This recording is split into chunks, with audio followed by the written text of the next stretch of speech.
தாவிடும் குரலுக்கு தாவிடும் குழந்தை தரிசனம் தந்திடும் இறைவனவர்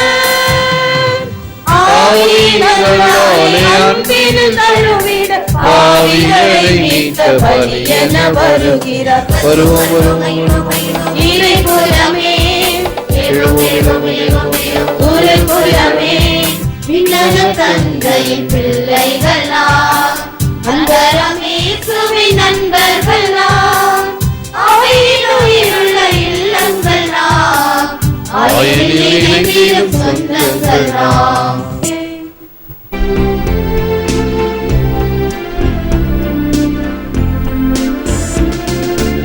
என் நெஞ்சே நீ ஆண்டவரை போற்றிடு, நான் உயிரோடு உள்ளளவும் ஆண்டவரை போற்றிடுவேன். என் வாழ்நாள் எல்லாம் என் கடவுளை புகழ்ந்து பாடுவேன். யாக்கோப்பின் இறைவனை தம் துணையாக கொண்டிருப்போர் பேறு பெற்றோர், தம் கடவுளாகிய ஆண்டவரையை நம்பியிருப்போர் பேறு பெற்றோர். அவரே விண்ணையும் மண்ணையும் கடலையும் அவற்றில் யாவற்றையும் உருவாக்கியவர். என்றென்று நம்பிக்கைக்கு உரியவராய் இருப்பவரும் அவரே.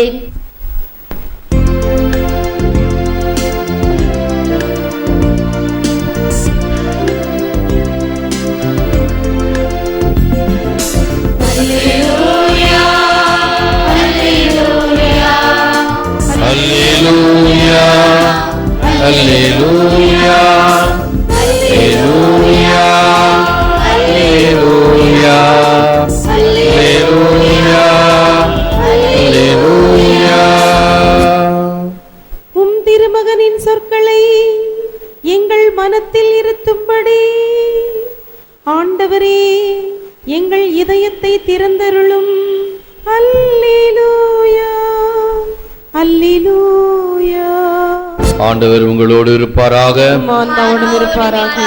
புனித மத்தேயு எழுதிய நற்செய்தியிலிருந்து வாசகம். ஆண்டவரே மாட்சி உமக்கே. அதிகாரம் 13 திருவசனங்கள் 47 53 வரைய காலத்தில் இயேசு மக்களை நோக்கி கூறியது, விண்ணரசு கடலில் வீசப்பட்டு எல்லா வகையான மீன்களையும் வாரி கொண்டு வரும் வலைக்கு ஒப்பாகும். வலை நிறைந்ததும் அதை இழுத்து கொண்டு போய் கரையில் உட்கார்ந்து நல்லவற்றை கூடைகளில் சேர்த்து வைப்பர், கெட்டவற்றை வெளியே எறிவர். இவ்வாறே உலக முடிவிலும் நிகழும். வானதூதர் சென்று நேர்மையாளரிடமிருந்து தீயோரை பிரிப்பர், பின் அவர்களை தீச்சுளையில் தள்ளுவர். அங்கே அழுகையும் அங்கலாய்ப்பும் இருக்கும்.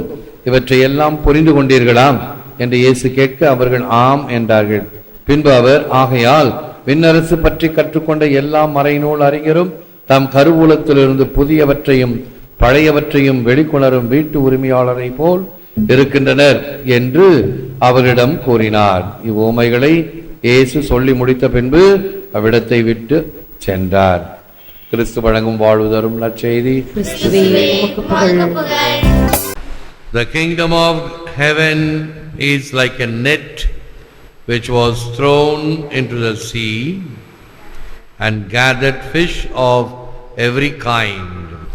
விண்ணரசு கடலில் வீசப்பட்டு எல்லா வகையான மீன்களையும் வாரி கொண்டு வரும் வலைக்கு ஒப்பாகும். இயேசுவில் அன்பார்ந்த சகோதர சகோதரி, அன்பார்ந்த பிள்ளைகளே, அன்பார்ந்த தொலைக்காட்சி நேய விசுவாசிகளே, அவர்களே வலையானார்கள். இயேசுமா காவியத்தின் வரிகள். அவர்களே வலையானார்கள். இயேசுவினுடைய தாக்கம், மக்களினுடைய மீட்பு, அதை செயல்படுத்துவதற்கு அவர் தேர்ந்தெடுத்த அப்போஸ்தலர்கள் முதலில் தகுதியற்றவர்களாக இருப்பினும் அவருடைய அழைத்தலுக்கு பிறகு அவர்கள் தகுதியை பெறுகிறார்கள். அவர்கள் இனி மனிதர்களை பிடிக்கும் அப்போஸ்தலர்களாக மாறுகிறார்கள். இதுவரைக்கும் மீன்களை பிடித்தவர்கள் இனி மக்களை பிடிப்பவர்களாக விளங்கினார்கள். அதே போன்று இந்திய மக்களே, நீங்களே உங்கள் மக்களின் இந்த இரட்சண்யத்திற்கு உதவுவீர்கள், முற்படுவீர்கள் என்று 23ஆம் அருளப்பர் கூறியது இன்று நிறைவேறி கொண்டிருக்கிறது. இன்றைக்கு நம்முடைய மறை மாநிலத்தில் இந்த வெள்ளைக்கார குருக்கள் MEP ஃபாதர்ஸ் பிரான்சிலிருந்து வந்து நமக்கு வேதத்தை போதித்தவர்கள் ஒருவர் கூட இல்லை. அவர்கள் உழைத்து இந்த விசுவாசத்தை கொடுத்து சென்றார்கள். ஆனால் இன்று ஒருவர் கூட இல்லை. இன்று இந்திய குருக்கள் இந்த மீட்பின் திட்டத்தை செயல்படுத்தி கொண்டிருக்கிறார்கள், இறைவனுடைய அரசை. Our duty is to gather in all who will come. God in the end will give the good and the bad the reward they deserve. God offers the treasure of His kingdom to all who believe. நம்மிடம் வரும் அனைவரையும் ஒன்று சேர்ப்பதே நமது கடமை. இறுதி காலத்தில் கடவுள் நல்லவர்கள் கெட்டவர்களுக்கேற்ப வெகுமதி அளிப்பார். கடவுளிடம் நம்பிக்கை கொண்ட அனைவருக்கும் விண்ணரசின் செல்வங்கள் அனைத்தையும் அளிப்பார். இயேசுவினுடைய அழைப்பு எல்லோருக்கும் பொதுவானது.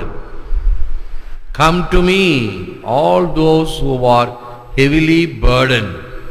பெரும் சுமை சுமந்திருப்போரே எல்லோரும் என்னிடம் வாருங்கள். அந்த அழைப்பு எல்லாருக்கும் பொதுவானது.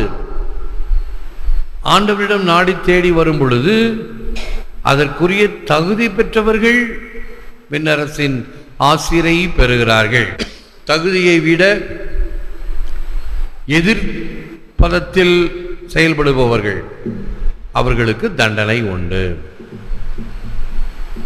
நவம்பர் மாதம் 2ஆம் தேதி மரித்தோர் தினத்தில் பாடப்படுகின்ற தொடர் பாடலிலே மானிடர் வினையெல்லாம் எழுதி வைத்துள்ள நூல் ஒன்று அங்கே உள்ளது என்று இந்த வார்த்தைகள் வரும். த கோல்டன் புக், அவரவர்களுடைய செயல்களை அங்கே எழுதி வைக்கப்பட்டிருக்கிறது. அதற்கு ஏற்ப உனக்கு சன்மானம் கிடைக்கும் அல்லது தண்டனை கிடைக்கும். ஆகவே எனக்கு தெரியாது என்று ஒரு காலும் சால்ஜாப்போ சாக்கு போக்கோ சொல்ல முடியாது.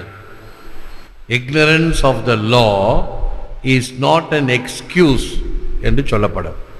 சட்டம் எனக்கு தெரியவில்லை, ஆகவே நான் தவறு செய்தேன், என்னை மன்னிக்க வேண்டும் என்று சொல்ல முடியாது. போக்குவரத்து விதியில் ஒன் வே, ஒரு வழி பாதை, அந்த ஒரு வழி பாதையில் தான் போகணும் என்பது போலீஸ் வகுத்திருக்கிற ஒரு விதி என்று மனித நன்மைக்காக நீ போகிறாய், தெரிந்து போகிறாயோ தெரியாமல் போகிறாயோ, போலீஸ் பிடித்தால் அது தவறு. எனக்கு தெரியாது, இது ஒன்வே என்று எனக்கு தெரியாது என்று சொன்னால் அது எடுபடாது, தவறுக்குரிய தண்டனை உண்டு. ஒவ்வொரு நாளும் விதி மீறுபவர்கள் எத்தனை பேர்! கொஞ்சம் பொறுமை, கொஞ்சம் ஒரு நல்ல எண்ணம், அதே போன்று பெரிய காரியங்களும் அப்படித்தான்.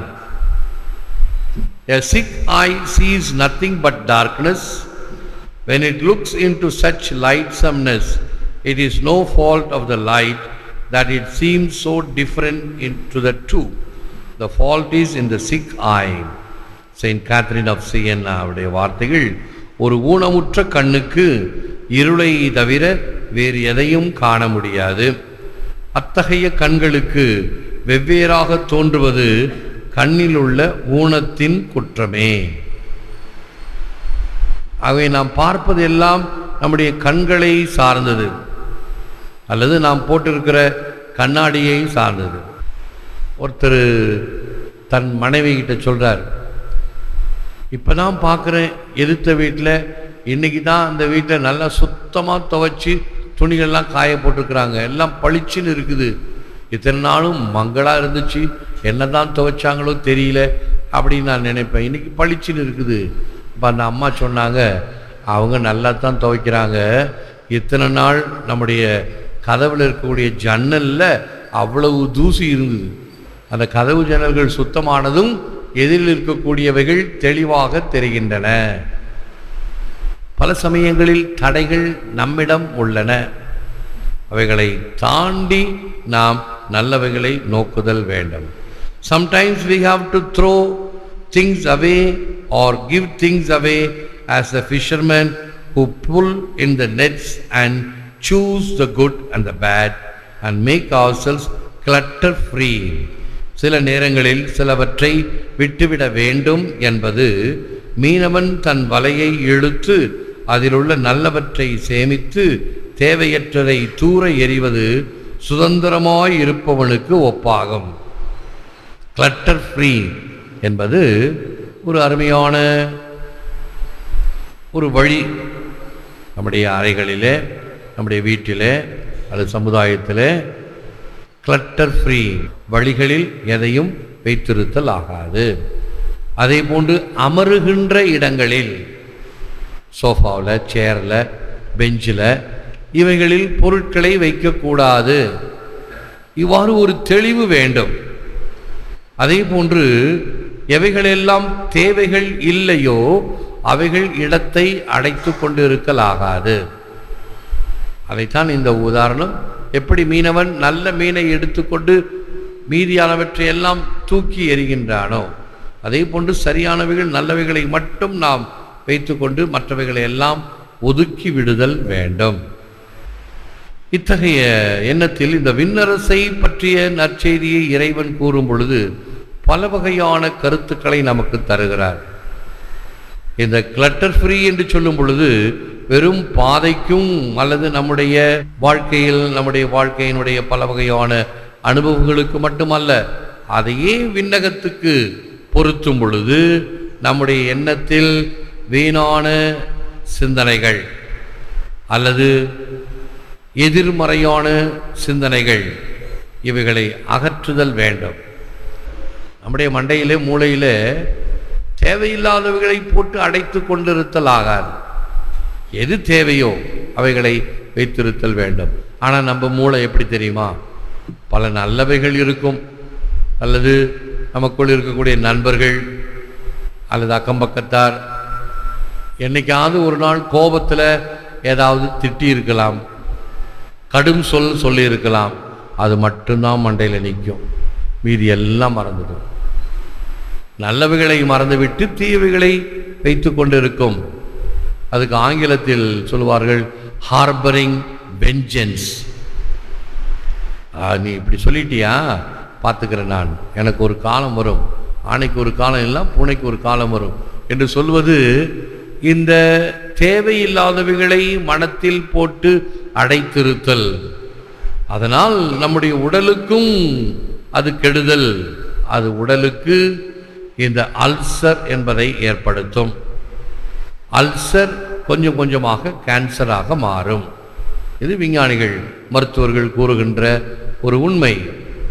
ஆக தேவையில்லாதவைகளை நம்முடைய எண்ணத்திலிருந்து அகற்றி விடுதல், நல்லவைகளை இன்னும் தேக்கி வைத்துக் கொள்ளுதல் நமக்கு நலமளிக்கும். செபிப்போம். Lord Jesus, increase my hunger for your kingdom and fill my heart with eager longing for you, that I may one day gaze upon your face in everlasting bliss. ஆண்டவராகிய இயேசுவே, உமது அரசின் மீதான என் தாகத்தை அதிகமாக்கும். உம்மையே எதிர்நோக்கும் வாஞ்சையால் என் இதயத்தை நிரப்பும். அதனால் உம் திருமுகத்தை உற்று நோக்கும் நித்திய பேரின்பத்தை அடைவேனாக. ஏற்று வரமருளும் இறைவா, காக்கும் கரங்களினால். ஆமென், ஆமென்.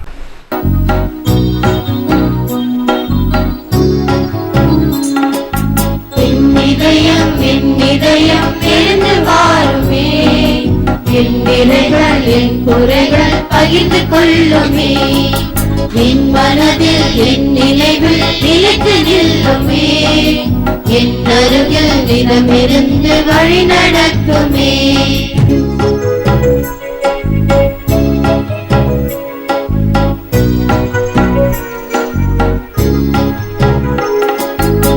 இனிமை பொங்கும் போது இணைந்து மகிழவா, இன்னல் அணுகும் போது கை கொடுக்கவா, அப்ப வடிவில் வா, வார்த்தை வடிவில் வா, அன்பு வழியில் வா, அயலன் வழியில் வா.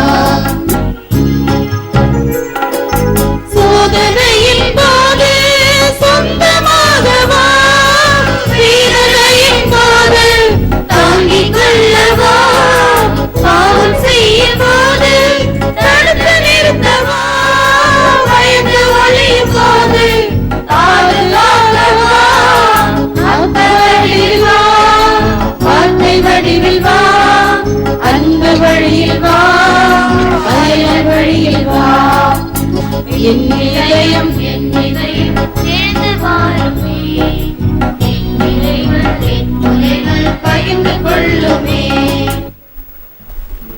தந்தை மகன் தூய ஆவியானவரின் பெயராலே ஆமென். இயேசுவுக்கே புகழ், மரியே வாழ்க.